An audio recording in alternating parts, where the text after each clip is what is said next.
I'm Janani Cleary, and I'm happy to be here and have this opportunity to present this particular topic because the nature of the Bhagavad Gita really does nicely relate to the circumstances that we are currently facing. I've been teaching this text for many years and having studied it extensively.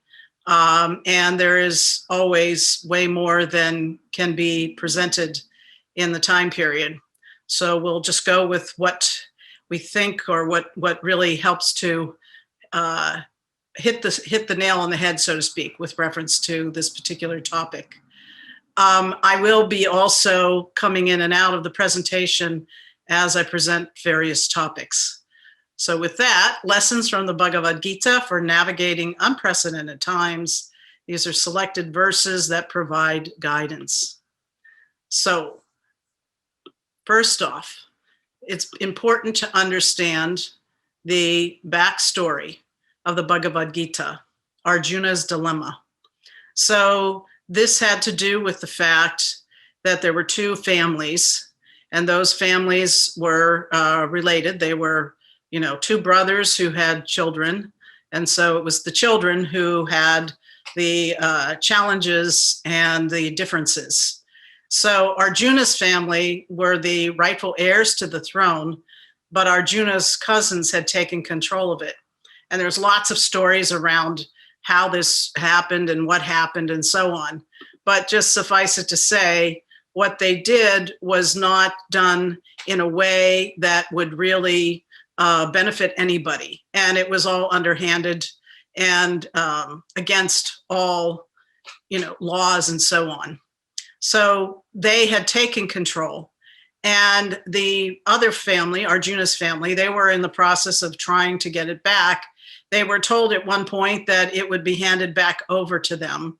But at the same time, when the time came for that to happen, it didn't happen.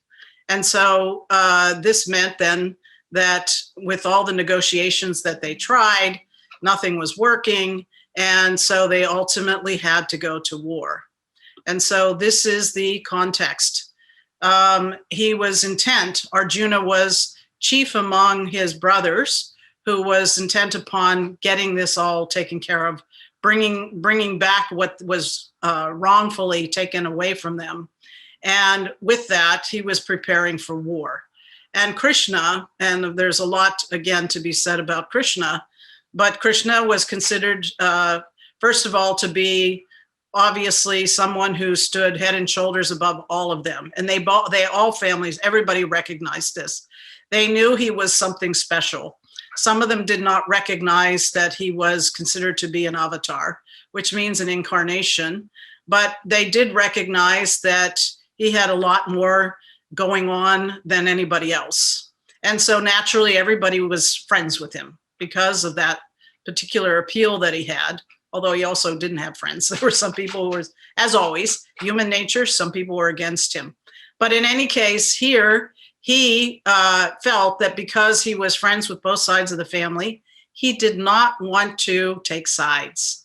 He did say, but I will support you in whatever way I can where I will not be fighting the fight, so to speak. And so with that, they came to a meeting to talk about it, and Arjuna was the first to arrive. He also showed a sign of respect by sitting, at his feet and honoring him in that way. And Duryodhana, who was from the other side, he came in and he was second, but he was also very gruff and disrespectful. So Krishna said to Arjuna, okay, you're here first. You have the first choice. What is it that you would like from me? And Arjuna said, well, I would really like you to have, to be my support and to be sort of my guiding force, if you will, as I take on this fight. So could you please be my charioteer? Which Krishna agreed to. And then Duryodhana, who's sitting there, sweating because he thinks Arjuna wants the same thing he does, is relieved when he makes this request because he wanted Krishna's army, which he got. So this is where the battle begins, or this is the circumstances. And from there, they get to the battlefield. So that's the next piece. They put it all together. And Arjuna is like, really ripping and roaring and ready to go. And so to be very, much attuned to what is going on, he asks Krishna to drive him to this hilltop so he can look out and assess everything. And as he does, that's when it hits him. And what is it that hits him? Well, at that point, it's like the full weight of what they are about to do. It's like it smacks him in the face, basically, because, oh my God, he sees what? That his own martial arts teacher, Drona, who had taught him everything about fighting. I mean, the only reason that Arjuna could be where he was because of Drona. Drona was the one who taught him everything, and he was much beloved by Arjuna and respected. And his great uncle, Bhishma. So Bhishma was also like his father and a guiding force in his life. And yet, for political reasons, he and so many others had to join the other side to fight with Duryodhana and the other family. So he realized, oh my goodness, I've got to fight these people. I don't want to fight these people, much less, of course, I don't want to kill them. So why would I fight and kill these people? They are near and dear to me. I can't do this.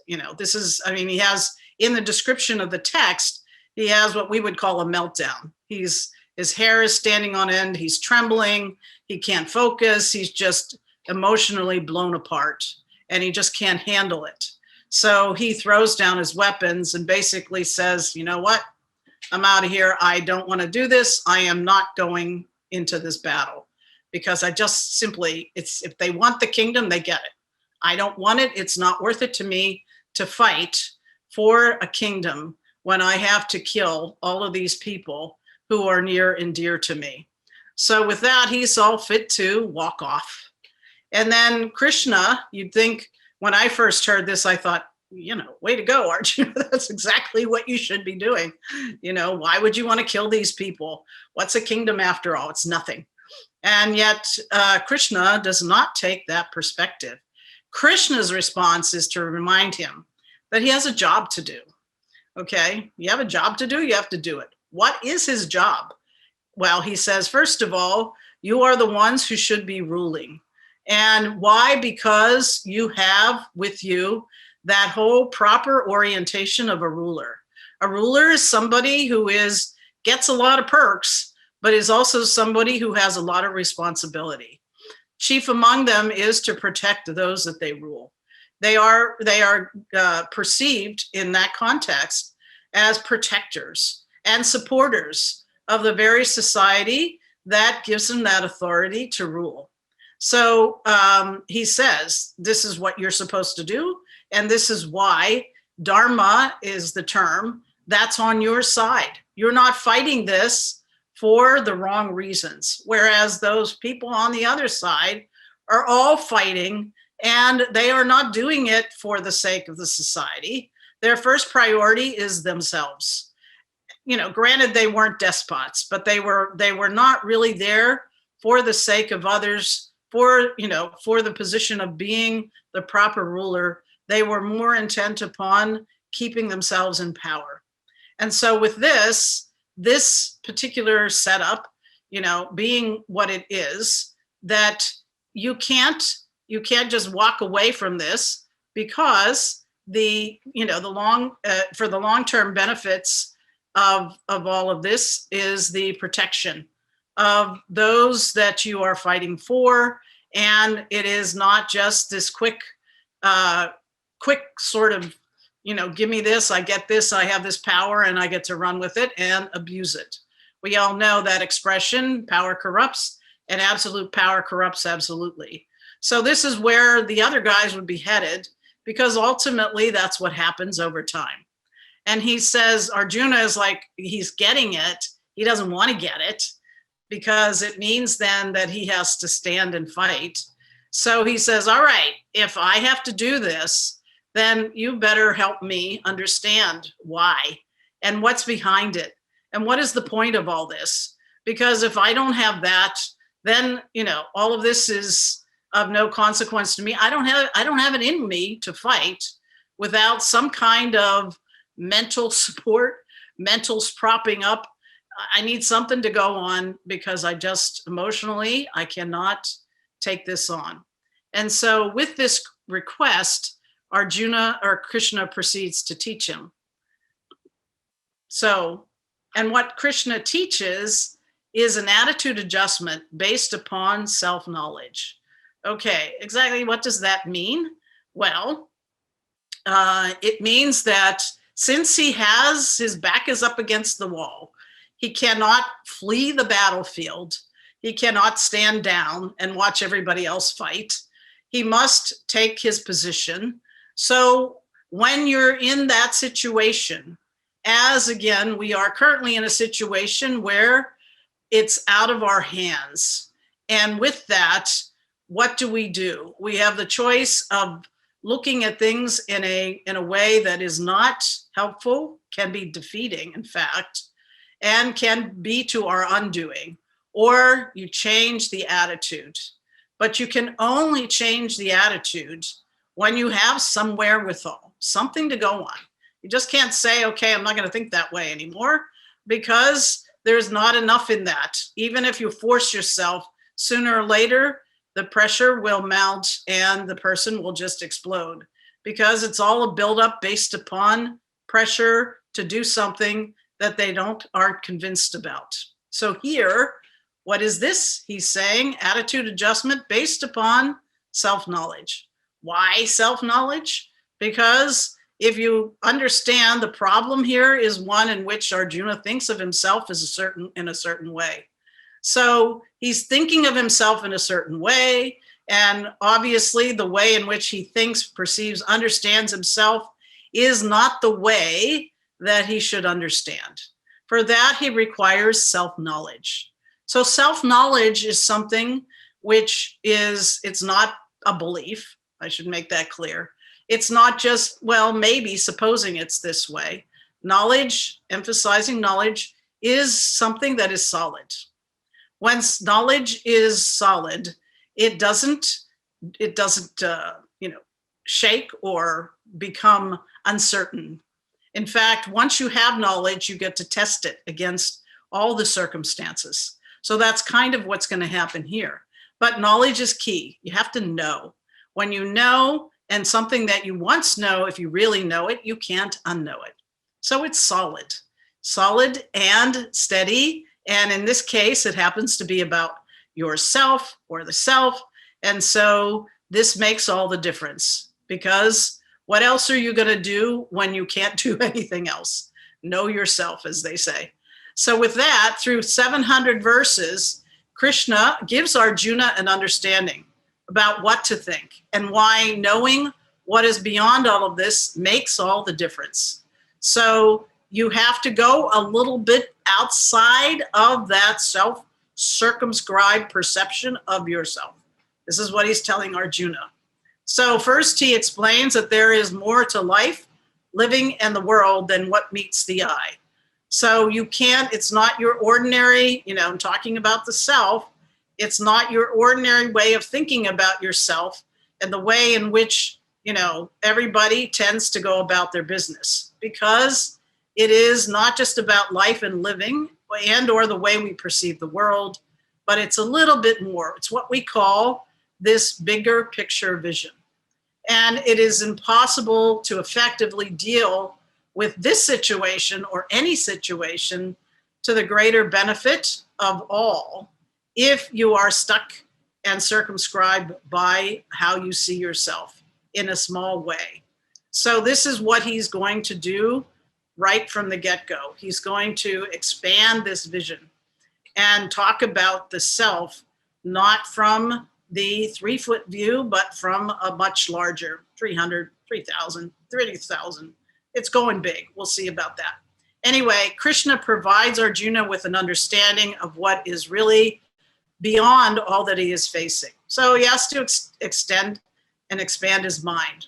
And he also, throughout the course of the Gita, provides very practical and objective outlooks that Arjuna can easily embrace as he engages in the battle, because it's something that he needs the wherewithal. He needs it now because he's got to fight, and fighting is there. They're already ready to go. And he's standing back looking at all of this. So it's like, okay, needing this adjustment, needs it now.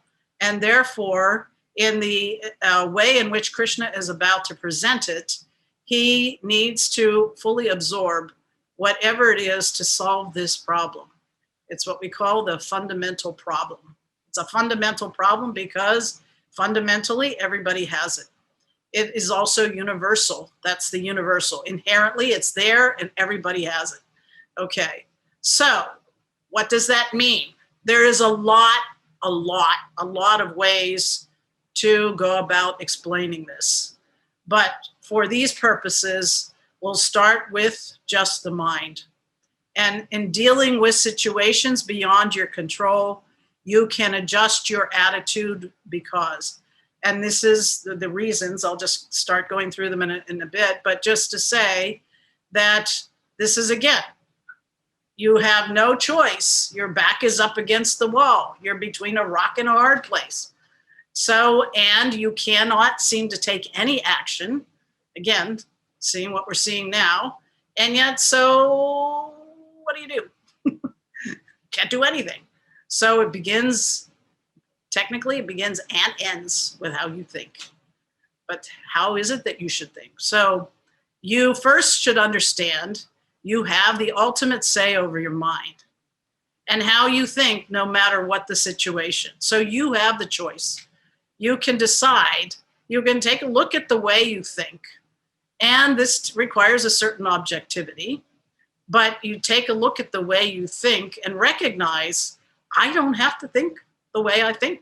I can think a different way. Anybody can do this. And what way would you like to think? In a way, obviously, that benefits you, as we'll see.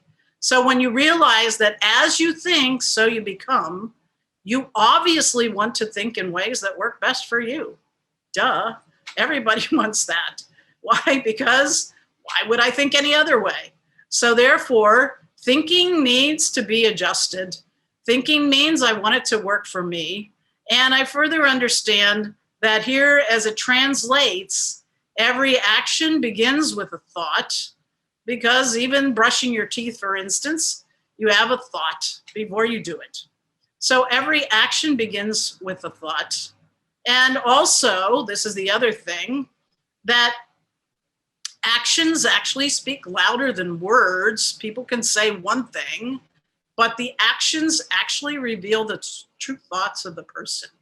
So this is, you have to be paying attention, but this is really people, as they perform actions, they may be saying one thing, but doing something else.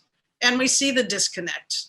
And the disconnect ultimately is harmful to them because they become disjointed. And when you're disjointed in that way, you can't be really happy because you're disjointed. Anyway, the point here is that as you think, so you become, and I want my thinking to be in line with my actions so that there isn't that disconnect.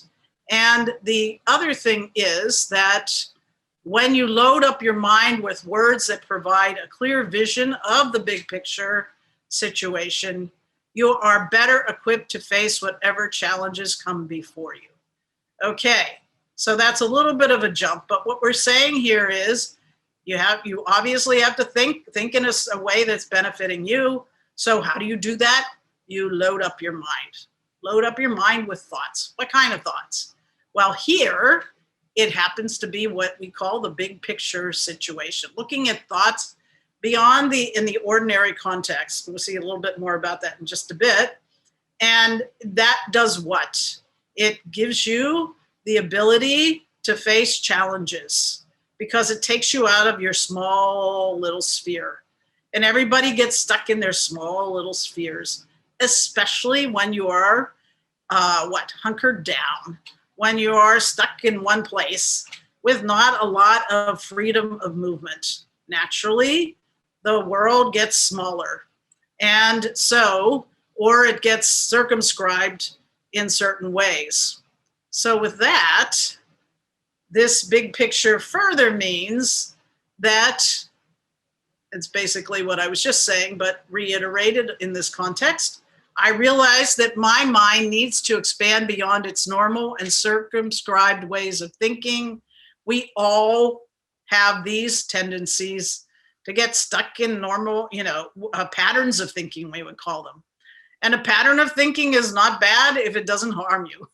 But generally, it tends to create challenges, because if it's a negative thought, you get stuck in a negative pattern of thinking, and it just goes around in that way, and everything gets put in or teed up or matched up with that thinking. What's going to happen? Negative mindset. With a negative mindset, then what? You are the one who is the recipient of all that thinking. You're going to be miserable, negative. So, and in the common parlance, it means that big picture means gaining a larger view and or not getting stuck in a fishbowl perspective, or not missing the forest because of the trees, or expanding to the 30-foot view from the 3-foot view, and so on. You should get the idea from this, that thinking has to expand, but thinking also needs to be somehow or other addressed and modified in such a way that it makes sense, B, it's palatable, and C, it actually will work. So I need to be willing to let go of entrenched thinking and explore what greater possibilities are right in front of me if I simply shift how I look at myself, the world, and all that I hold dear. Okay, so this is where Krishna is going with Arjuna. He's going to shake him up a little bit and say, this is where you need to shift. And this is an objective review wherein I can discover the valid ways of thinking, but let go of the other thoughts that confine and restrict me. And again, somebody says, well, what sounds a little nebulous. How exactly does that work? Well, again, with these verses that we're going to be looking at, that's the wherewithal that helps you to shift. So you need something outside of your ordinary course of thinking. That's what the Bhagavad Gita can do. And in verses all over it, but just the verses as we focus on them today, they can help to give you that grip on your own mind to the extent that you need it, and to the extent that you think that you could use a little bit of mind expansiveness to really see something that gives you the ability to function and face the uncertainty of what we're looking at now. So it is similar to embracing new technology, but always with an objective approach so that I can accept what works and keep an open view to its other possibilities. So it's the thing of you're going in a direction that is kind of like exploring space, going into space. That's expanding. And of course, it's kind of scary and uncertain. So here, the inner space is even more challenging, I would submit. See, people think that going out and exploring is very, very scary and, daunting and uncertain. But I would say, heck, if you can turn and look at your own mind and see what's going on in there, because we all know some of the things the mind can get up to, it's, you got a grip on that mind, then anything else is gravy in comparison. So in any case, with that in view, what's next? Here, Krishna shifts Arjuna's self-image and mind to the big picture by hitting on what most people fear most. Most people fear most is death, okay? And in Arjuna's case, his fear was not the death of himself, but the death of others. So that's where he was coming from. And it hit him so hard that he couldn't hold the weapons anymore. He was shaking. He was sweating. He was visibly, disturbed and distraught. And his mind was like in total, that meltdown mode. And so with that, he says, this is the first real teaching verse in the Bhagavad Gita. It's chapter 2, verse 11, where he says, what? Ashochanan vashochaswam tvam pragnavadams chabashasi gatasun agatasuns cha nanushochanti panditaha. All right, that translates as what? You grieve for those who are not to be grieved for, yet you speak words of wisdom. The wise do not grieve for those who are gone and who are not yet gone. Okay, so what does all that mean exactly? You grieve for those who are not to be grieved for, yet you speak words of wisdom. So you're talking a good game there, Arjuna, but yet at the same time, you are what? You are not thinking clearly. So why? Because even though your words sound wise, you are not thinking about the fact that you cannot stop death. You cannot stop death. So, and what is going on in this particular setup? I mean, this is again, life and death. A battlefield is life and death. So it's immediate. Typically for us in a regular day-to-day basis, we are not in this type of a situation where we have to do what we have to. You know, we know that it's around the corner. It's somewhere out there. Death is there, but you know, not today. So this is typically how we ourselves see death. And we are not faced with overwhelming death as Arjuna is about to be faced with it. So this is a particularly strong verse because it says what? That the wise do not grieve for those who are gone and who are not yet gone. Meaning what? Guess what? We're all in the same boat, everybody. Death is always around the corner, as I said. We don't know, none of us know when it will come, but we do know that we do not escape it. Nobody escapes death.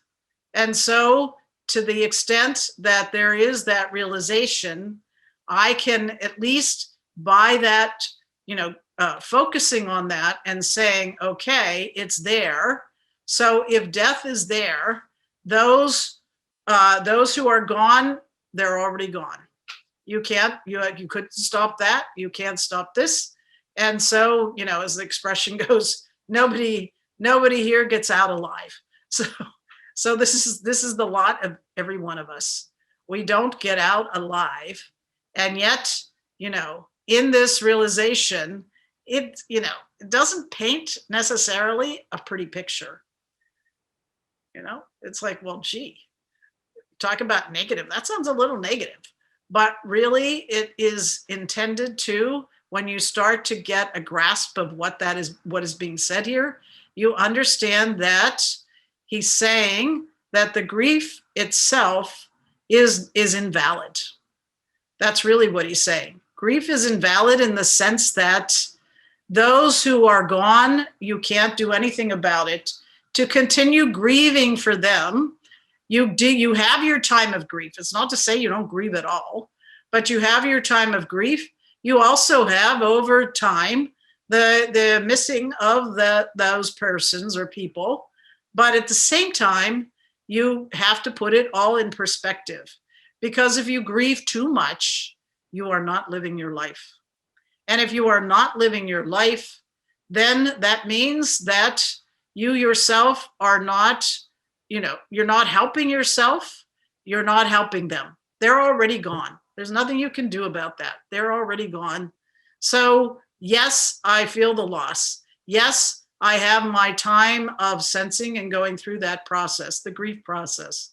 But at the same time, the person who has left would not want me to be sitting here still in that phase or that way of thinking, because life is for living and for the living. So life is for living and for the living. Therefore, one must move forward as best as one can, but also opening the mind. This means opening the mind, letting go of that and allowing it to go. You don't force it out. That's part of the challenge. People, that's the other thing is people say, well, I'm strong and I'm not going to cry and I'm not going to do this. You get to do that if you want. But yet, by the same token, sooner if you suppress it, that's the flip side. If you suppress it, then what happens? It's going to blow. That's what happens. No matter what, it's going to come out sooner or later. So it's better to allow it to come out in its own way and to let it come and let it go both ways. So that's where grief is. And that is a healthy perspective. And when he says here, for, the wise do not grieve means what? They don't hold on to this grief. They don't hold on to this process. They see it for what it is, and they honor those who have passed, but they go about the business of living.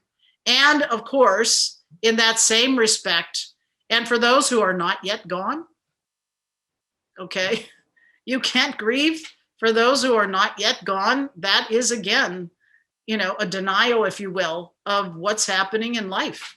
So to get into this thing of grieving for the possibility of people dying, it's going to happen no matter what.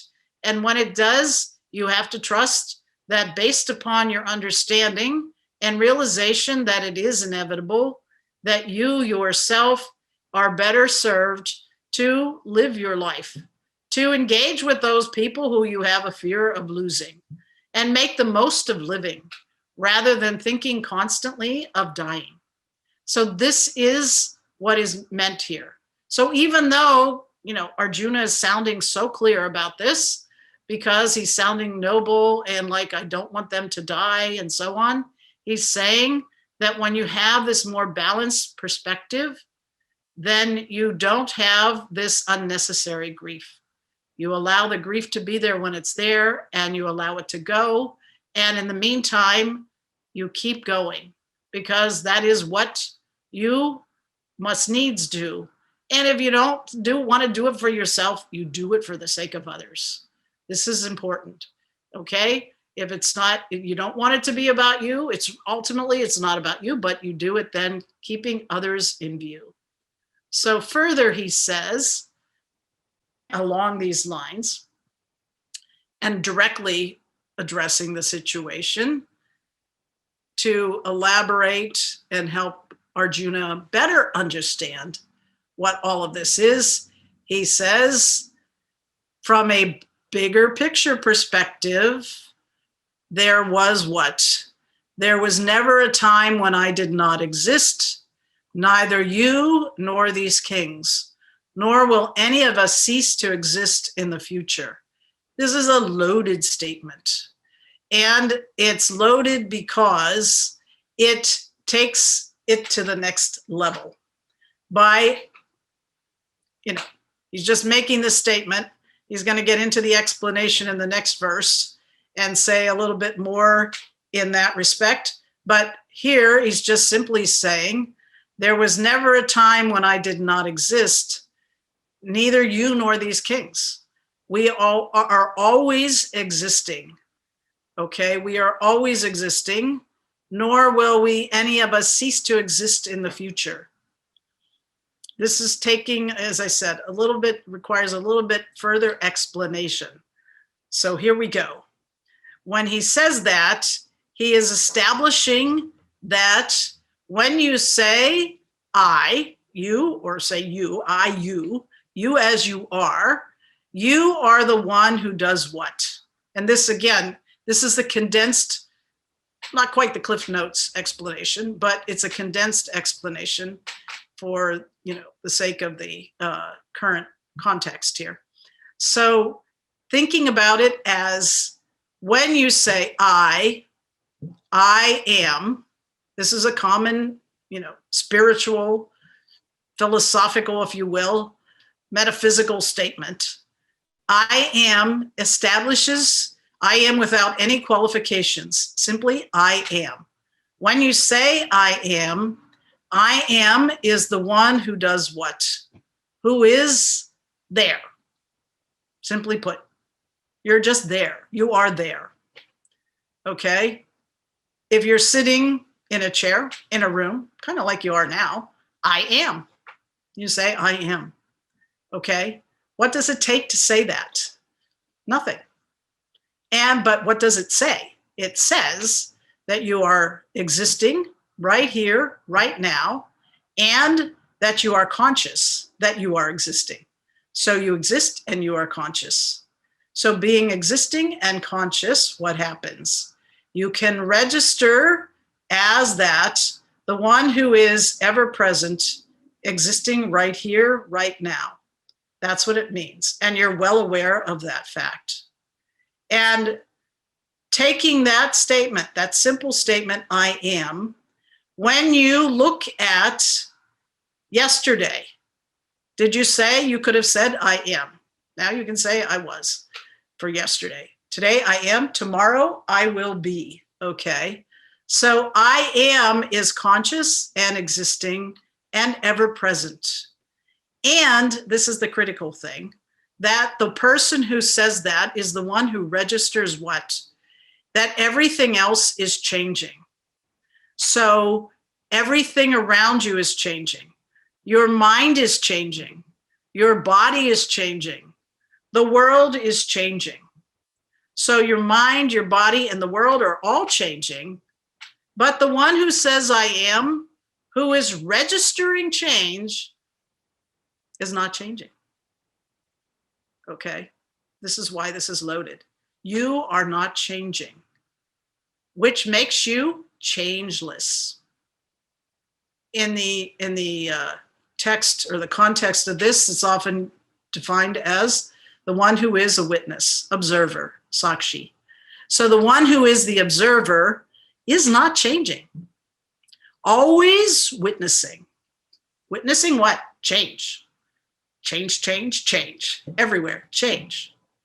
And the one who observes, not changing. So if you're not changing, what does that make you? What does that make you? Changeless. That's all. You can, if you're not changing, there's only one other option, changeless. All right. If you're changeless, what does that mean? That translates as timeless. Okay. Changeless equals timeless. Timeless equals what? Eternal. So the one who always is has watched, this parade of your life from beginning to where you are now. You have been watching all the change, and the one who is not changing can never be the change, because if you became the change, you would not register the change. That's a little bit to think about, but I'll just say that much. So it only makes sense, stands to reason. All you can be is one who is changeless. Changeless, timeless, eternal. And you were there before the birth of your body. You are here as the body is running its course. You will be there after the body goes. It is not you that dies. It is your body that dies. And in that context too, just a side note, there's a lot to be said for all of this, but the side note is, why would you want to be your body? Think about it. Why would I want to be this body? Why? Because it's going down. Who wants to be in it's you do the best you can. It is a blessing to have this body. Don't take me in the wrong way, but it is at the same time, it's a depreciating asset. It's going down. You do the best you can, you make the most of it, you enjoy it, and you appreciate that you have it because it is a blessing. And you do the best you can to maintain it, because otherwise you are abusing it. But at the same time, it's not you. It is changing.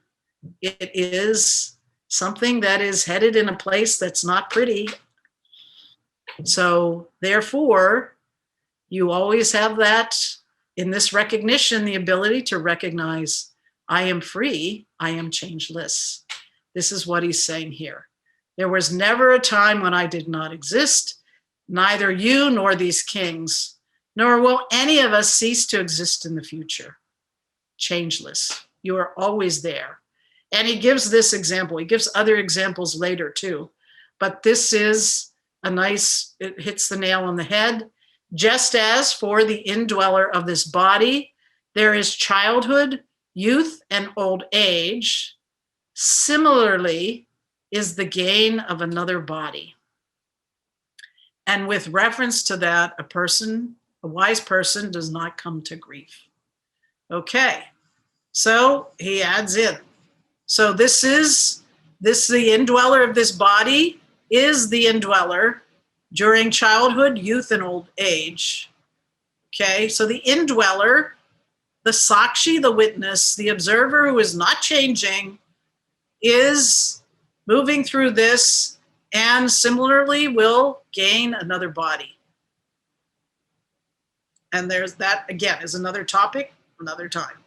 But here, the context in understanding this, he says, when this is recognized, this is objective. It's objective, and it gives you the capacity to do what?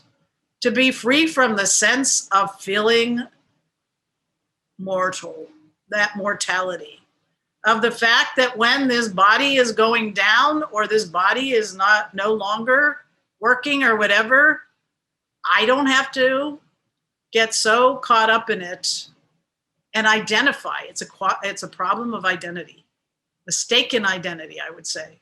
Suffering from mistaken identity, I think I am this body. Suffering from a mistaken identity, a sense of that, I think I am my mind, which I think sometimes is worse, depending on where your mind goes or how it thinks. So, and this is why, again, you don't want to be thinking certain ways if you identify. Why would you? So it's obvious that you want to think in a way that gets you past all those thoughts that can take you down if you let them. And also the body, put it in perspective, get a grip, put it in perspective, recognize that it has its run. It has a purpose. And again, another big topic, but for now, understanding that as you see this body coming and going, it's changing, you are ever free from that change because you are the changeless observer or witness. So with that, he kind of shifts gears just a little bit here by then saying, as a result, you adjust your attitude as you live your life. Okay, so you adjust your attitude as you live your life. When you recognize this, you are free from the mortality. And everybody says that too. Again, big topic, but simply, for instance, the soul. The soul is what is defined as immortal. So if the soul is immortal, then that means what? It's not subject to death. And if you say the soul is mortal, then who wants to bother with it? Because it's just like the body, it's changing. So with that, recognizing that, he says, how does that translate into your everyday life? If it makes sense, then how do you approach the life, the setup, the situations in which you find yourself? What is it that you do relative to that? And he says, Arjuna, the contacts of the sense organs with the sensory world that give rise to cold and heat, pleasure and pain, which have the nature of coming and going, are not constant. Endure them, Bharata, Arjuna. Okay, so what he says here is, guess what? How do you adjust? How do you change? This is simple, actually, although it's challenging nevertheless, because this is where the mind is entrenched. The mind is reactive to everything and identified with everything that's happening outside, that's happening to the body. Okay, and so what are heat and cold? Okay, the world outside is, either cold or hot. We know this. When it's too cold, everybody complains. When it's too hot, everybody complains. And in between, they find something else to complain about. So this is all because there is a strong connection to what is going on in the world around us.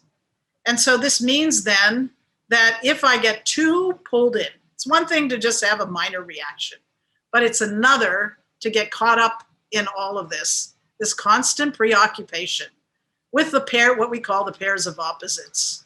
And there's a lot of them, there's a lot to be said. But what are they? The external, and then you have immediate, which are pleasure and pain. Okay? Pleasure and pain, again, up close and personal. I experience pleasure and I experience pain.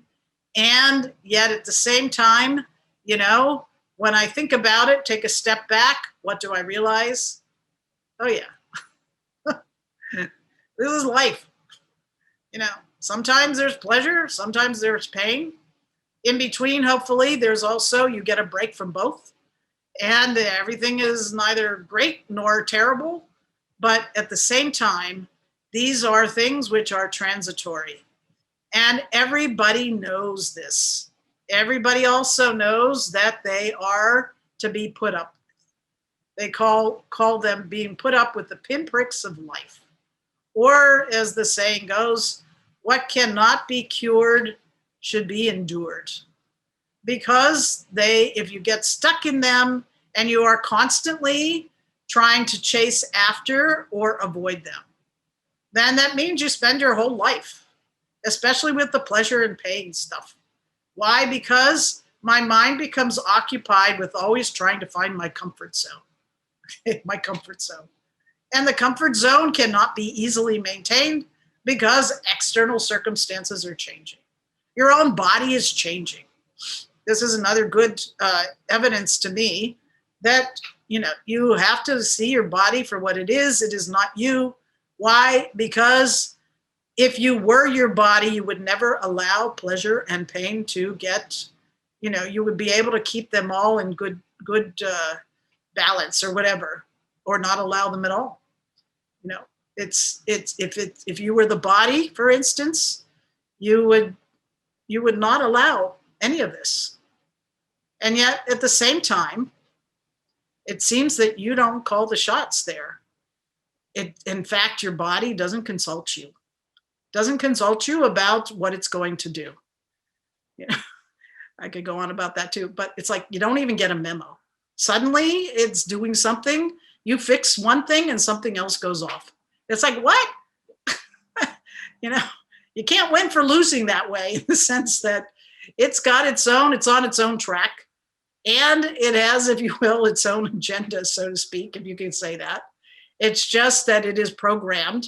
The DNA, whatever is in there, and the circumstances all dictate. And all you can do is try to keep everything on an even keel, as well as keep up with it, as well as try to anticipate what's next. So therefore, this is why it's like, if you really take a step back, you don't want to spend your life doing that. Because then what happens? You spent your whole life trying to keep yourself comfortable, and then what? You die. Not a pretty picture. Sounds negative, but that's the way it is. And therefore, when you see it, understand it, you don't allow it to overtake you. This is, again, possible because you can say, I am not this body. I am not this mind. I am not these things that come and go. The circumstances, they come and go. That's what Krishna is saying here. You see that they come and go. If you see that they come and go, don't get caught up in them. It's not worth it, because they come and go. They keep changing. And in consonance with that, dovetailing with it, verse 15, he says, Arjuna, the most prominent among men. And why is he saying it, addressing him this way? Because he wants to reinforce in him, you have the ability to rise above all this. You are the strong one in this situation. You can do this. Do what? See that the person to whom happiness and sorrow do not overwhelm, who is the same in pleasure and pain, who is discriminative, is indeed fit to be unaffected by life's challenges, which is really, when you step back, that's really what you want. You do not want to be, caught up in all of this, because then you don't live your life. You're just being knocked about. It's like being in a stormy ocean, a little boat in a stormy ocean. You're just being knocked about from one wave to the next. You get a little piece and then boom, it all happens all over again. What kind of fun is that? So he says, see them for what they are. See that, happiness and sorrow. People think I need to be happy, happy, happy. Well, guess what? If you're chasing after happiness, it means that you are fearful of sorrow. And fearful of sorrow means what? Sorrow will come at some point, because we know that. We call that the hills and the valleys. You go up, you go down, or the yo-yo. 1 minute you're up, the next minute you're down, up, down, up, down. And so again, if I can get a grip on this and recognize this is what happens, then, and I can do that when I see I am free from all of this. Why are you free? Because you're not changing. You are the constant. This is all about constancy. You want to be the constant in all of this. You want to be the constant. And the constant is not dull, is not inert, is not, unhappy. Just the opposite. Constant means what? You have an abiding sense of well-being. That's why when there is an abiding sense of well-being, based upon your understanding of yourself, you are then capable of allowing things to come and go. They come, they go. You always know this. So the circumstances in which we find ourselves come and go as well. And putting that in perspective and recognizing that and reinforcing it, you free yourself from all of it. So with that, we are saying, looking past what appears to be there, okay? That's another aspect of this. So you are equipped in part from this basic information that has been unfolded or presented here. You have been provided with the capacity to look past what is there. What appears to be there. Why? Because it is coming and going. Everything is coming and going.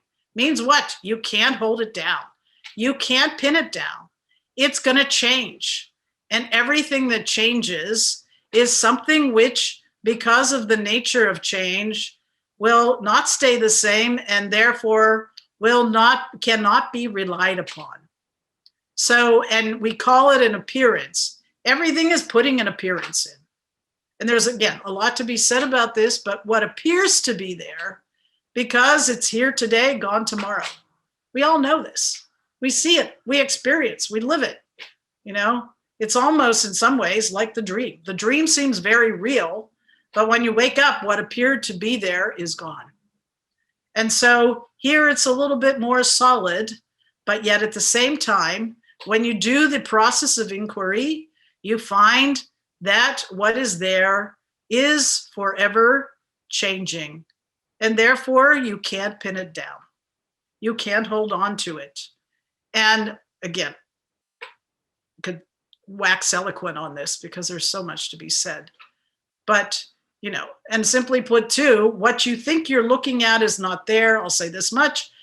And that science has supported, backs us up on this. Because what are you looking at? You're looking at forms, names, buildings, this, that, trees, plants, whatever. You're looking at the world. But upon analysis, what do they tell us? It's atoms, protons, neutrons, and electrons. That's all that it is. From our perspective, it doesn't look like that.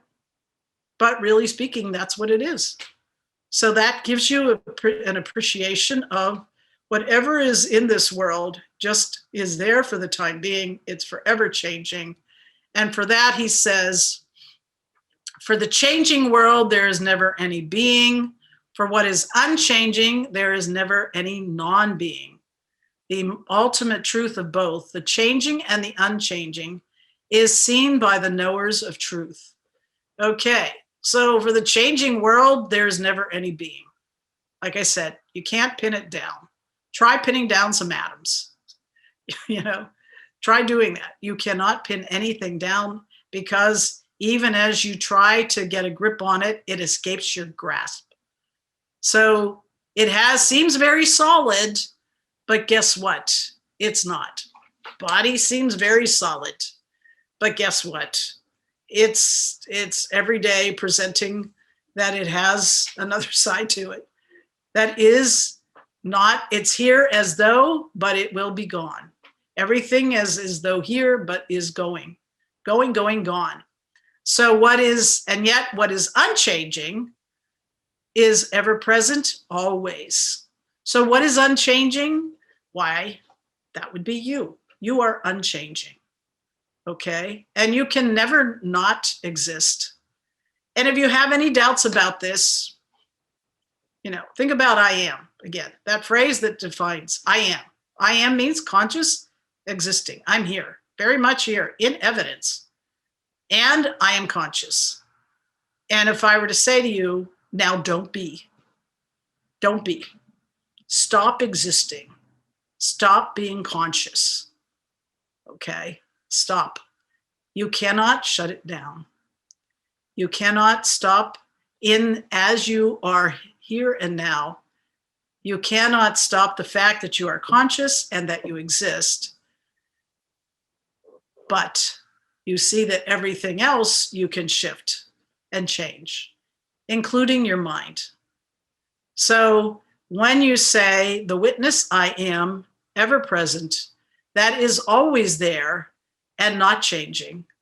It can never not be, even when the body goes. And there's, again, a lot more to be said, but understanding this, it cannot not be. And so he says, those who see this know that the changing and unchanging is seen by the knowers, and they are not fooled by it. You don't get fooled by it, okay? Meaning that if you put it in its proper perspective, you will not suffer from it. And you are, in fact, you can enjoy it. The example that I often give is it's something like when a parent takes a child to a movie, and that child goes to that movie and thinks that the movie is all real. Everything about it is real. And yet the parent who is there also is seeing the same movie, but knows the nature of the movie. And that doesn't stop the parent from enjoying it. But that parent is able to do what? Put it all in perspective. So the parent puts it all in perspective, and yet at the same time enjoys it. Whereas the child thinks it's all real and suffers with everything, or gets carried away with everything that happens, good or bad, going up and down. So the parent is the one who has the abiding sense of well-being, if you will, in the thick of all of it. And this is really what we're saying. See the world for what it is. You can see it. You can make better use, if you can, of it, quote, if you choose to.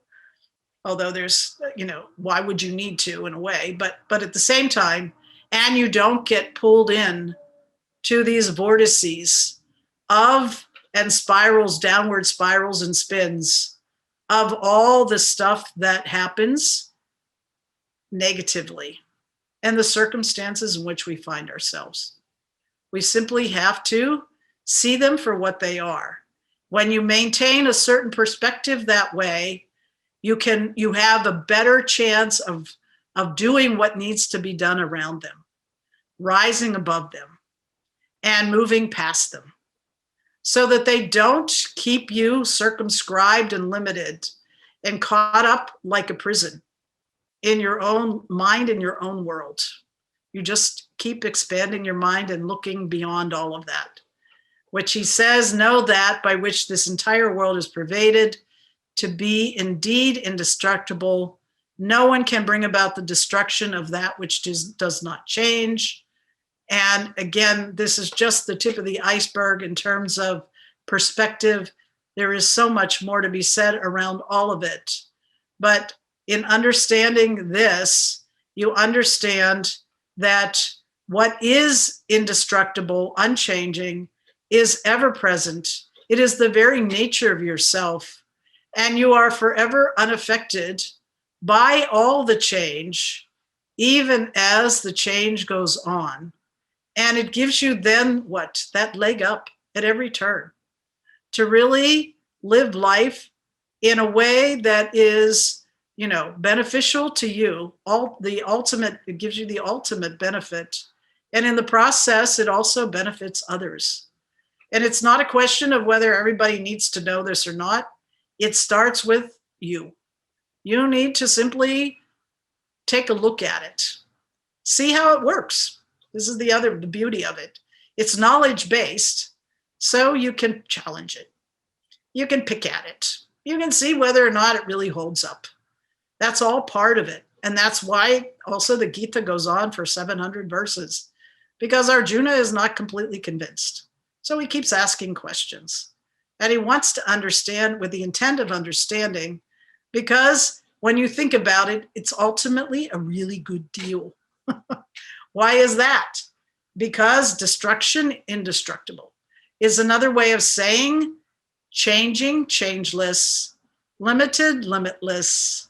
So if I focus a very simple way, and I kind of mentioned it before, is if you are identifying with what is changing, you put your mind on what is changing, you put your mind on what is limited, you put your mind on something that cannot last, then you identify with that and you are subject to everything that happens around what is going to happen there. Or you focus on what is limitless. Put your mind on what is limitless. What is limitless? What is changeless? What is the very nature of yourself? That goes big. And again, big means it expands. It's not just here, it's everywhere. What is changeless, timeless, is everywhere. It goes and it's beyond everywhere. Again, another time, another talk perhaps, but it's just understanding that in going big, you are going big, because big goes beyond all limitation, and everything you look at within the setup of the creation is nothing but what? Limited. Where are you going? Limitless. Where's limitless? Bigger than all this. That's the bigger picture view. So that bigger picture view, I keep looking at that. I free myself just by that shift based upon understanding, based upon this wherewithal. This is what Krishna is delivering to Arjuna. Look past all of this. Change the way you see things and you change everything.